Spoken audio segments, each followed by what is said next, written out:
So చూడండి మన తెలుగు వాళ్ళ ఫాము నిజంగా ఎంత ప్రైడ్గా ఉందంటే నాకైతే రావడానికి. నేను పెన్సిల్వేనియా నుంచి ఆర్లాండ్కు వెకేషన్కి వచ్చి ఇక్కడ చూడండి వీళ్ళు మ్యాంగోస్ చెట్లు కూడా ఏంటంటే మొత్తం కుంపట్లోనే పెంచుతున్నారనమాట. సో ఈ ఇంత సన్నని ఇసుకలో కూడా మనకు పండుతుంది అనమాట. చూడండి మనకంతా ఏదో మల్లి చెట్లు, అదేవిధంగా ఇక్కడ కరివేపాకు చెట్లు, ఇవన్నీ కూడా మొత్తం అన్ని కుంపట్లలో ఉన్నాయి ఎక్కువగా అనమాట. ఇవి చూడండి మల్లి చెట్లు, ఇవైతే నాకైతే ఎంత బాగున్నాయి. చిన్న చిన్నవి మాకు మామూలుగా ఏంటంటే పెద్ద పెద్ద చెట్లు అమ్ముతారు మేము ఉన్న దగ్గర $20-25 అనమాట.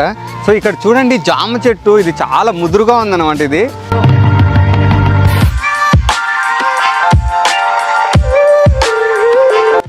వేర్లు అవన్నీ వచ్చాక మళ్ళీ దీన్ని తీసుకెళ్ళి ఇంకో చోట నాటుతారనమాట.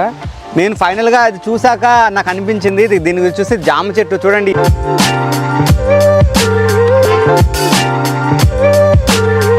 కనపడుతుంది కదా, ఇది వచ్చి పారిజాతం చెట్టు అనమాట. అమెరికాలో నేనైతే ఫస్ట్ టైం చూడడం పారిజాతం చెట్టు. అదేవిధంగా మనము జనరల్గా ఒక కరివేపాకు మొక్క 2 కరివేపాకు మొక్కలు చూసే ఉంటాము యూట్యూబ్లో వీడియోలు చాలామంది అమెరికా నుంచి.